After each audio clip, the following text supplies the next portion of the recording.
are starting a new series. And as I've been preparing for this series, I've been thinking a lot about this idea of the epic story. We love epic stories, and whether for you it's been something like, I don't know, Harry Potter or Lord of the Rings or Matrix or Dune. For me, it was really none of those. The one that I resonated with as a kid, being a child of the 80s, was this story of this young man named Luke Skywalker and the Star Wars saga. And I remember just watching those movies and being fascinated at this idea that in a galaxy full of disarray and chaos, this young man could be the one that would bring peace to the Force, balance. He would bring balance to the Force.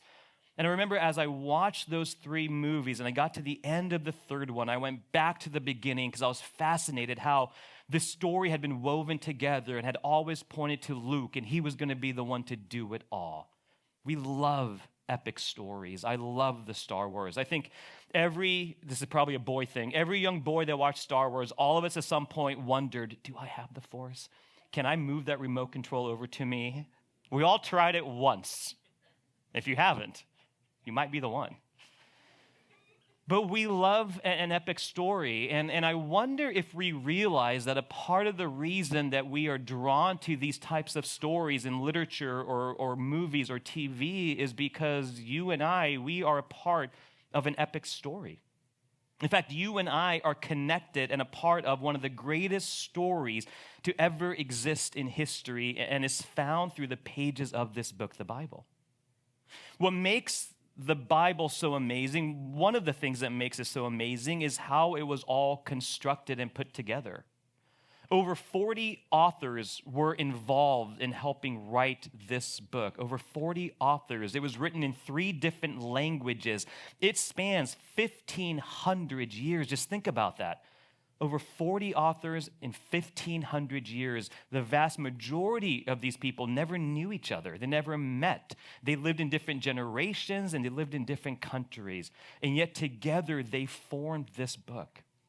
The last parts of the Bible were written over 2,000 years ago, and yet this book speaks still today to the realities and the complexities of our everyday lives and the world in which we live in.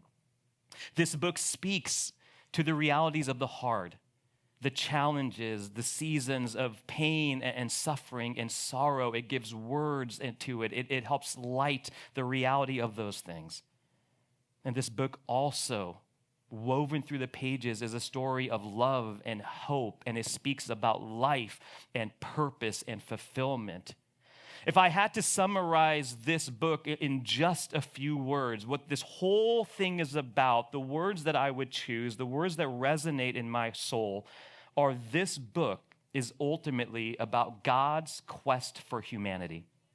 That's what this book is about. This book is about God's quest for humanity. And we see it through the opening pages. That God creates Adam and Eve, and he created them to live with him forever, to live in perfect unity and harmony with him, with one another, with the world. That was God's design and desire, and yet pretty shortly thereafter, Adam and Eve began to question God and doubt God. They began to believe that they could go their own way, that they could do it better, that God was holding out on them. And so they begin to rebel against God, and they go their own way, and in doing so, bring division amongst themselves and God, and sin comes into this world. And in that moment, God moves towards them. From the very beginning, God has been on a quest to bring humanity back to them. He steps towards Adam and Eve. He calls them. He tells them to come out of hiding, to move away from the darkness and step into the light. Throughout the Old Testament, we see this again and again. God's desire to make sure that his presence would be known, that the people would never doubt that God was close and that he had drawn near. At times in the Old Testament, we see God appear in a cloud. He wanted them to know he was close by, so he would be in a cloud above them, and they would look and they would know.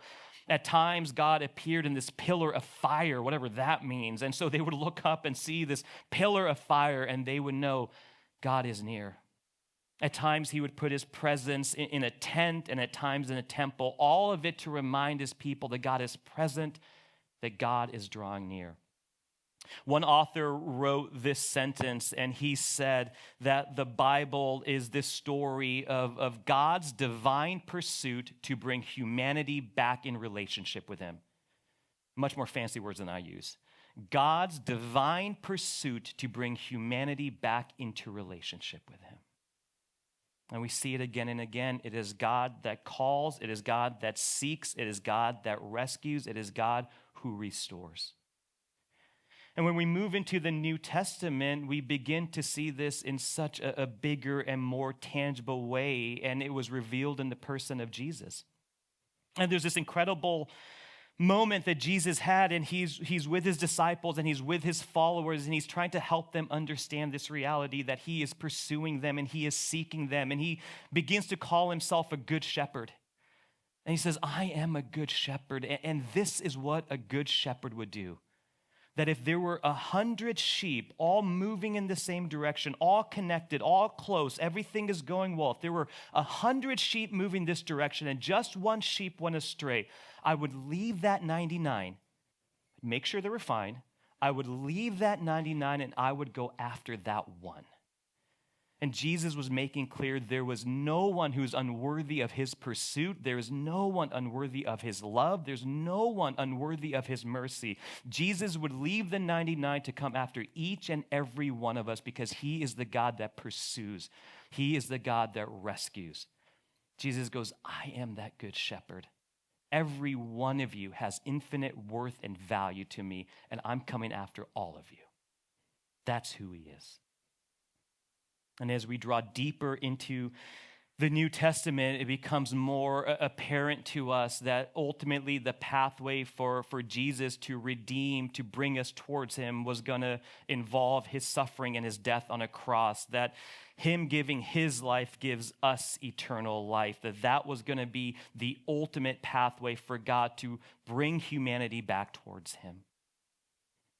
And suddenly we begin to realize that this entire book, from the first page to the last page, has all been about Jesus. That he has been the central figure through every single page. This book has been focused on him. And so this morning, we are starting a brand new series. It is called From the Beginning, and we are going to be looking at this reality that from the very beginning in the Old Testament, and if you think of the words that start this book, in Genesis 1, it says, in the beginning God created.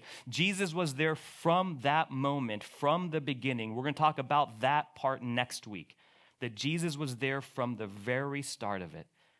And so over these next several weeks, many, many weeks, we're going to be looking at different Old Testament stories that help open our eyes, help reveal, help point to, help foreshadow Jesus, who he was going to be and what he was going to do and what that means from us.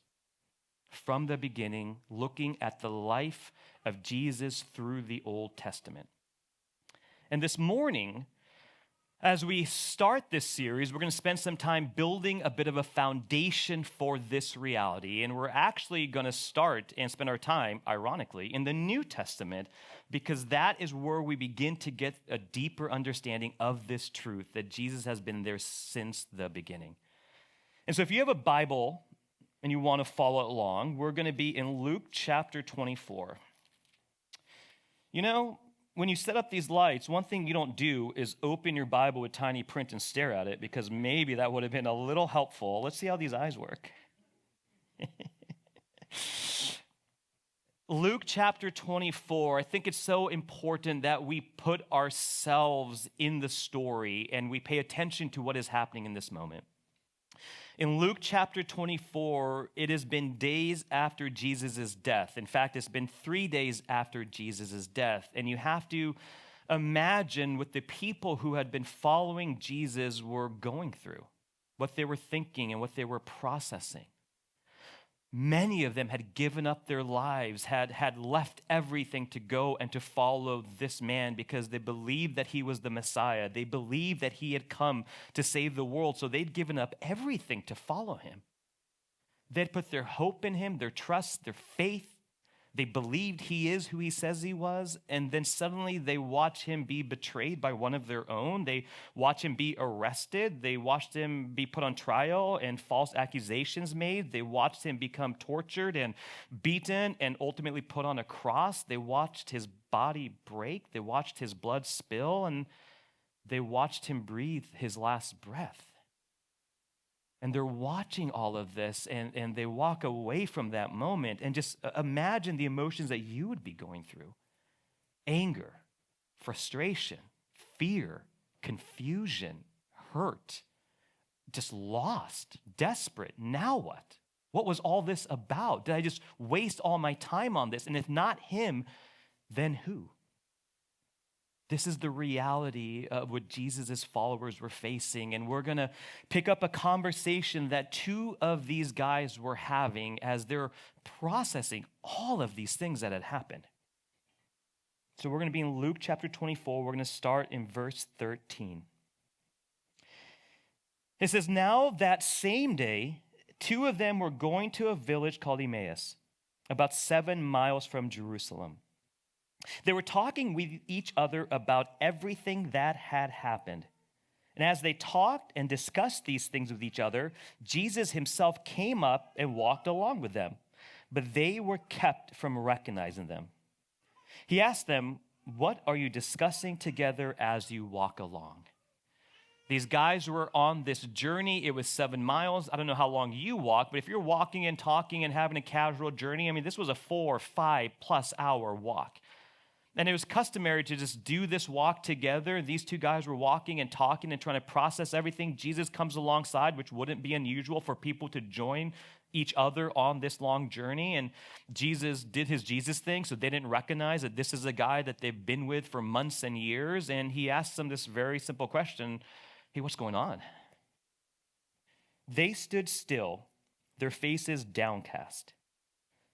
One of them, named Cleopas, asked him, "Are you the only one visiting Jerusalem who does not know the things that have happened there in these days?"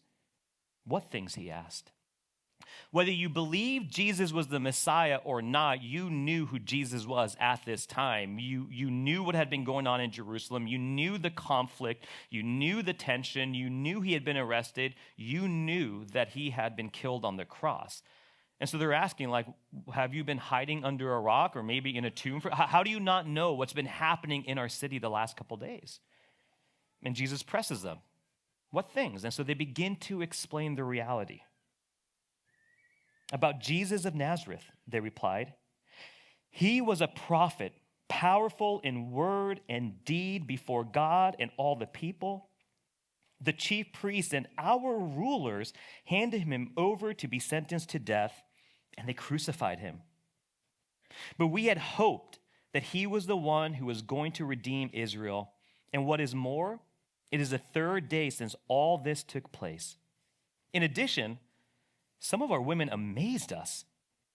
They went to the tomb early this morning, but they didn't find his body. They came and told us, and they had seen a vision of angels who said that he was alive. Then some of our companions went to the tomb and found it just as the women had said, but they did not see Jesus." Their faces are downcast. They're lost. They're confused. Jesus comes alongside them. Obviously, Jesus is going to put his arm around them. It's all good. I've got you. I love you. You guys are great. Nope, that's not what Jesus says. He says to them, "How foolish you are, and how slow to believe all that the prophets have spoken. Did not the Messiah have to suffer these things and then enter his glory? How foolish you are." And that might seem like such a harsh thing. It is a harsh thing that Jesus says, but this is the equivalent of if your parents ever told you, "Don't touch that pot because it's hot." And all of us as kids, at some point, we're going to touch the pot because we need to see, well, what's your definition of hot? And then you touch the pot and you start crying and your hand hurts and your parents look at you and they're like, "What were you doing? I told you the pot was hot." Jesus is saying, how foolish you are. Did the Messiah not have to suffer before glory? What he is saying is, this is everything I've been telling you. I've been telling you since you've been following me the reality of what was going to happen. Jesus did not parse his words. He was very clear. I am going to die. I am going to be betrayed. I will be arrested. I will suffer. I will give my life. He said it explicitly again and again and again. So he's looking at them saying, this is what I told you was going to happen. Suffering comes before glory. I give my life before the resurrection. That's what was going to happen. Have you not been paying attention to me? All this time I've been telling you this. Have you not been paying attention in the synagogues when you'd go and you would sit with a rabbi and the rabbi would be teaching about the Messiah? How have you missed all this? This would be as if all of us come here on Good Friday and I talk about the reality of Jesus' death on the cross and we become inconsolable, that we can't figure anything out and we can't believe it and I can't believe this happened. And Jesus would look at our church saying, what's wrong with you guys? Yes, we mourn the reality of Jesus' death and the cost of his life for ours, but it's called Good Friday because Easter is coming. Suffering comes before glory. Jesus says, this is what I've been telling you. And so then Jesus continues on. It says, and beginning with Moses and all the prophets, he explained to them what was said in all the scriptures concerning himself. And that phrase, beginning with Moses and all the prophets, it speaks to the Old Testament, although it wouldn't be called the Old Testament that because there was no New Testament, but it was everything they had. Jesus went through all of it with them to help them understand and see this whole story has been pointing towards me. He's opening up their eyes to this reality that everything that you've learned, everything that you've heard, everything I've been teaching you has tried to show you and help you understand this is where the story has been going. It's been all about me and me saving you through my life on the cross from the very, very beginning. And I have to believe somewhere on that 5-6 hour journey where Jesus was walking through all of it, he probably began talking about all the different prophecies in the Old Testament written hundreds of years before, 1,000 years before Jesus would be born. Over 300 prophecies that would point to the reality of who the Messiah would be, where they would be born, how they would be born, where they would go, what their life would look like, how they would suffer, how they'd be betrayed. Over 300 prophecies. And I have to believe on that journey, Jesus was pointing to all of them and helping them understand that he was going to be the one to fulfill them. Somehow, in the midst of being around Jesus all those years, hearing Jesus say these things, they missed seeing the reality of who Jesus truly was. And I don't know if it was the fact that they didn't want to believe it. How could God be killed that way? I mean, I resonate with that. That would be a really crazy thing to believe. How could this happen to God?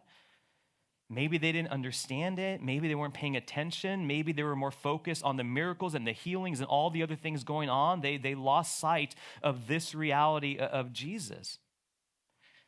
And it happened so easily for them, and it can happen so easily for us as well. We can miss the fullness of who Jesus really is.